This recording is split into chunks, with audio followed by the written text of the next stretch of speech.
ये क्या बात हुई सुनील? कभी तो मुझसे भी कुछ पूछ लिया करो। आज शाम मुझे बहुत काम है। मुझसे पूछे बिना तुमने हाँ क्यों बोला? ओहो, तो अब पूरे दिन घर में खाली ऐश करने पर भी मैं तुमसे पूछूं कि बिजी तो नहीं हो? अरे फालतू का मेलोड्रामा नहीं चाहिए मुझे। टाइम से तैयार रहना। उसे सच में आज बहुत काम है बेटे, तू अकेले चला जाना।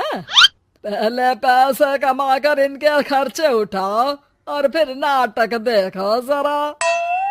दोनों बाप बेटे हमेशा की तरह दोनों सास बहू को कड़वी बातें सुनाकर ऑफिस चले जाते हैं, जिसकी अब आदत होने पर वो दोनों भी किसी से कुछ बोले बिना अपने काम में लग जाती हैं। इसी तरह सुबह से शाम हो जाती है। मम्मी, समझ नहीं आ रहा, इतने सारे काम पड़े हैं जो कल सुबह तक अगर पूरे नहीं किए तब भी हम पर ही इल्जाम आएगा, और अगर पार्टी में नहीं गई तब भी सुनाएंगे। अरे इन कहो की तो आदत हो गई है बेफिजुल काय काय करने की। तू तैयार हो जा, काम मैं संभाल लूंगी। अब नेहा सुनील के घर वापस आने से पहले ही तैयार हो जाती है, जिस पर वो सुनील के आते ही पार्टी के लिए चले जाते हैं। वहां पहुंचकर हमेशा की तरह सुनील अपने दोस्तों में बिजी हो जाता है और नेहा एक कोने में खड़ी रहती है। रात बीतती है और अगली सुबह एक बार फिर वही रूटीन शुरू हो जाता है। इन लोगों को हमारे काम और जिंदगी की कोई अहमियत क्यों नहीं है? इन्हें कब समझ में आएगा कि घर में रहने वाली औरतें सिर्फ आराम नहीं करती। बेटा, मेरी तो उम्र बीत गई यही सोचते हुए, पर आज तक ना वो बदले और ना जवाब मिला। लेकिन माँ, समय हमेशा एक जैसा नहीं रह सकता, इन्हें बदलना होगा। सुबह से शाम होती है और फिर रात। इसी तरह दिन बीतने लगते हैं। एक शाम सुनील और उसके पापा ऑफिस से जल्दी घर वापस आते हैं। तब हमें पार्टी में जाना है, सूट प्रेस करके दे दो और जल्दी तैयार हो जाओ। अरे तुम भी और घंटों मत लगाना, समझे? इसके आगे नेहा या सास को बोलने का कोई भी मौका ना देते हुए दोनों वहां से चले जाते हैं। कुछ देर बाद चारों पार्टी में पहुंच जाते हैं। यहाँ सब समझदार और पढ़े लिखे लोग हैं, कोई बेवकूफी करके मेरी नाक मत कटवाना। और तुम तो खासकर अपनी जुबान काबू में रखना, बहुत चलने लगी है आजकल।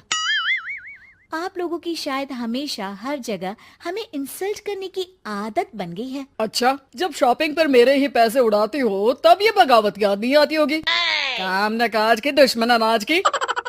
ऐसा बोलकर सुनील अपने दोस्तों के साथ चला जाता है और ससुर भी ऑफिस के लोगों के साथ गपशप में लग जाते हैं।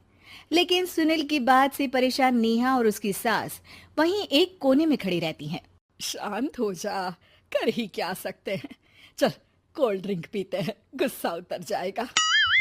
जैसे ही नेहा और सास कोल्ड ड्रिंक लेने पहुंचती हैं, तो उन्हीं के बराबर में अल्कोहल का काउंटर देखकर नेहा का चेहरा चमक उठता है। वो मुस्कुराकर सास के कान में कुछ कहती है और दोनों पीना शुरू करती हैं। कुछ देर बाद दोनों चिल्लाते हुए अपने अपने पतियों को ढूंढने लगती है। कहाँ है सुनील? देख, तेरी असलियत आ रही है। कहाँ है सुनील के पापा?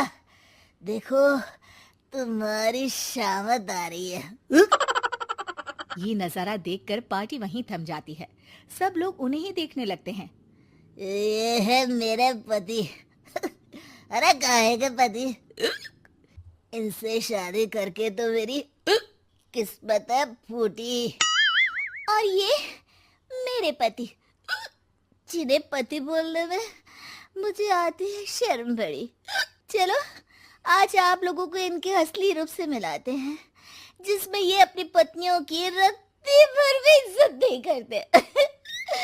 हर समय उन्हें खरी खोटी सुनाते रहते हैं। हर जगह बिना मौका और माहौल देख उनकी उनकी सेल्फ रिस्पेक्ट की धज्जियां उड़ाते रहते हैं। क्या बोलते हो कि घर में रहकर हम करते ही क्या है? अगर ऐसी बात है तो कल से खुद अपने कपड़े धोना, प्रेस करना, सब्जी खरीदना, खाना बनाना और पसंद ना आने पर दोबारा बनाना, जैसे हम करते हैं ना। फिर घर की सफाई, सारा सामान अपनी जगह रखना, जो तुम्हारे फेंकने पर हम करते हैं। और फिर फाइनेंस मंत्री बनकर लिमिटेड पैसों में बढ़ती कीमतों के साथ घर का बजट बनाना। सुनील, इन्हें चुप करा। अपनी तो कोई इज्जत है नहीं, हमारी भी खराब कर रही है। हाँ, ये तो और बढ़िया है। अब अच्छे से सुनो। नेहा, ये क्या ड्रामा है? ड्रामा तो अभी शुरू हुआ है जी। सास और नेहा अपने मन की सारी भड़ास निकालने लगती है, जिसे चुपचाप खड़े रहकर सुनने के अलावा ससुर और सुनील के पास कोई चारा नहीं होता। बहुत देर तक यही सब चलने के बाद आखिर में दोनों सास बहू बेहोश हो जाती हैं। अगली सुबह सिर दर्द के साथ दोनों की नींद अपने अपने कमरे में खुलती है, जिस पर उनके पति उन्हें हॉल में लेकर आते हैं। मेरा सिर इतना दर्द क्यों कर रहा है? मेरा भी। इतनी देर में ससुर 2 ग्लास नींबू पानी लेकर रसोई से बाहर आते हैं। ये लो नींबू पानी, इससे सिर दर्द ठीक हो जाएगा। हम दोनों आपसे कुछ कहना चाहते हैं। सास बहू हैरानी से एक दूसरे को देखने लगती हैं। तभी दोनों बाप बेटे उनसे माफी मांगते हुए कहते हैं, हमें कभी एहसास नहीं हुआ कि अपने ईगो में हम दोनों आप लोगों के साथ कितना बुरा कर रहे हैं। आज से हम भी घर के काम में हाथ बटाएंगे। और नेहा, मैंने तुम्हें जॉब करने से रोका, उसके लिए भी सॉरी। तुम्हें जो करना है करो। ये सब सुनने के बाद सास बहू मुस्कुराते हुए एक दूसरे की तरफ देखती हैं। अल्कोहल वाले काउंटर पर बैठकर कोल्ड ड्रिंक पीकर थोड़ा ड्रामा करते हुए आज इन्हें सबक सिखा ही देते हैं।